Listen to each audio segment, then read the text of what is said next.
Please subscribe, like, comment, and thanks for watching. All right, immigrants seeking asylum along the southwest border will no longer be released into the U.S. while their cases play out, which can take years, and many of them never show up for court hearings. Instead, the new policy will force the migrants to wait in Mexico during that time. Trace is on the case from our L.A. newsroom. Hey, Trace. Hey, Shannon, this is a very strong illustration of how the Central American caravans have backfired on the migrants who joined them. Remember, just a few months ago, prior to the caravans heading north, every day at the U.S.-Mexico border, migrants applied for asylum. The Department of Homeland Security says 3 out of 4 passed the initial screening, but completely resolving their cases, of course, took years. And during that time, they were released into the United States and were able to put down roots. In fact, when their asylum claims finally came up, most immigrants failed to show up for court. Now, in a very aggressive move, President Trump has changed the policy, and asylum seekers will no longer be released into the U.S. Instead, they'll be forced to wait in Mexico.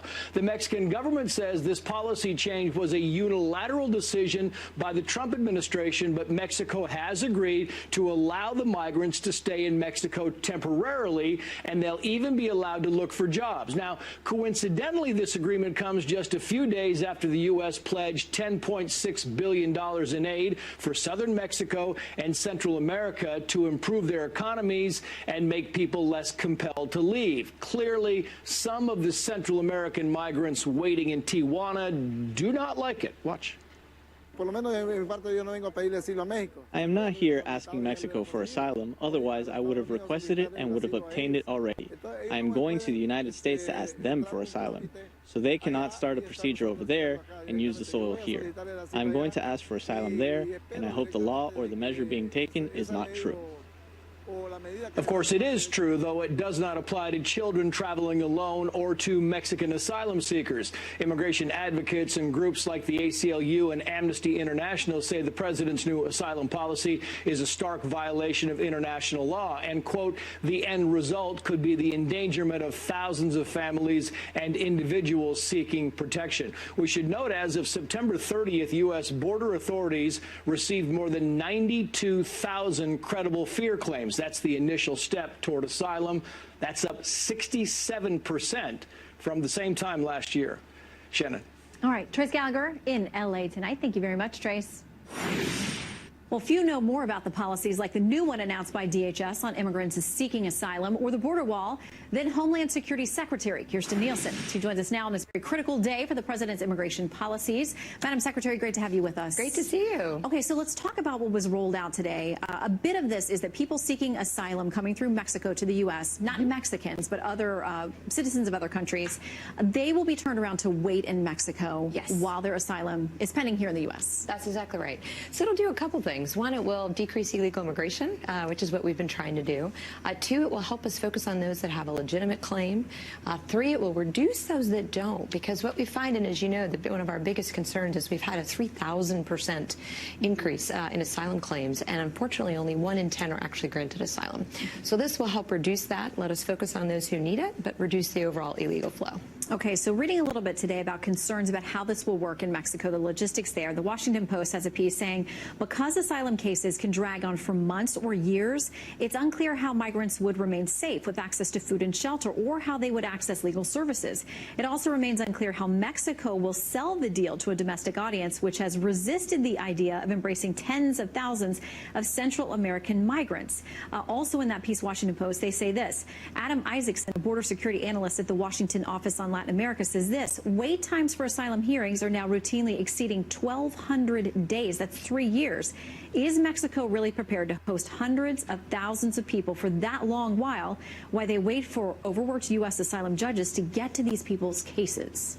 So what we did was we took this as unilateral action, as you know, under our statutory authority. But of course, we have let the Mexicans know we were going to do it, and we've been having discussions for quite some time. So in return, they are offering shelter, they're offering education, they're developing medical care. They also, by the way, are offering asylum, and this is important because, again, for those who really need asylum, we encourage them to do it as soon as possible in that journey. They're also offering work permits, and in some cases, very specific jobs. They have about 20,000 job offers that they've collected and offered. So what we expect are the numbers will actually go down substantially, because if you need asylum, you can get it in Mexico. If you need a job, you can get a job.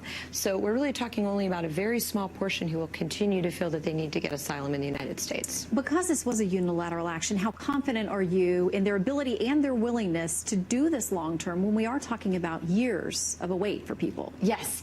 So the next step, of course, is more legal paperwork. So we'll work on a technical agreement with them, but we have our teams working on that now. I'm very optimistic. They take human rights very, very seriously. They take protection of migrants very, very seriously. That's why we're calling it the Migrant Protection Plan on our side.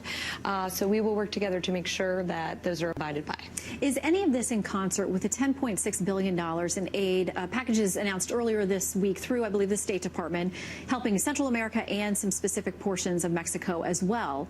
Is that part of sweetening the pot for them, that they would want to help on an arrangement like this? Yeah, I think, the aid is something that President López Obrador campaigned on. It's something he feels very strongly about. It's something that we've been talking to the Mexicans and Central Americans about for quite some time, because as we reduce the pull factors in the United States, we also want to reduce the push factors there, so to help stabilize. So they're happening at the same time, but they're both part of larger conversations we've been having for quite some time. Okay, so this is just the latest round in what's been going on at the border. I mean, for months, there have been tensions there have been all kinds of events that we'll talk about, but the president has talked about wanting this to be a tougher crackdown on immigration, illegal immigration, and the border. Here's what he told our Chris Wallace.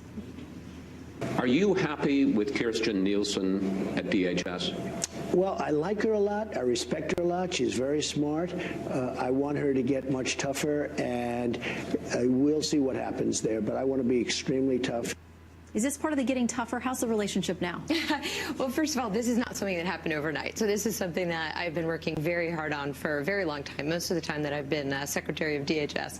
But the president and I have a great relationship. Look, he's making it clear every day. He will protect Americans. He will secure the border. And he wants to make sure that we all do everything we can to do just that. Okay, you know there will be legal challenges to this. There have been to any number of things this administration has done. We are waiting on numerous fronts at a number of different legal venues and courts that are ruling here. We have a ruling out of a federal judge here in D.C., Judge Sullivan, who is now pushing back on this idea that people cannot, as asylum claims, come here saying they fear gang violence or domestic violence. He says that violates the law, and you're going to have to take those people. So we're reviewing that court case. What that was a case that former Attorney General took. Basically, I think it was the matter of AB is the one that he's talking about. But this goes to the heart of asylum. Asylum is a discretionary grant, and it's made to be made one by one. So we should review one by one. So what the Attorney General in that case was trying to reverse is giving groups asylum based on a claim. Now, there is a particular social group. That is one of the 5 reasons for asylum. So if you qualify there, you qualify there. But when it comes to those particular issues that were raised in that case, he was suggesting let's look at them one by one and make sure they meet the law. Okay, so let's talk about the wall itself. Obviously, it is the center of a contentious, raging battle on Capitol Hill over funding at this point and whether or not it's going to trigger a government shutdown. But you know there are critics on the right who think the president is not standing up to something that he said repeatedly during the campaign that he would do, which is just get this wall built. It's going to be a physical barrier. It's going to happen. Breitbart writing this, the big, beautiful border wall promised during the 2016 campaigns being built as a see-through barrier of steel slats. They point to the president's description of that. They go on and call it Trump's concession and rhetorical turnaround. They say it comes after Hill Democrats use their leverage on the business-first leadership of the GOP and among Trump's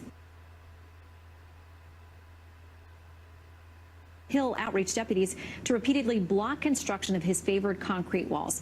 Has the wall changed? Is the president making a concession? How would you characterize it? Well, first I would just say walls work.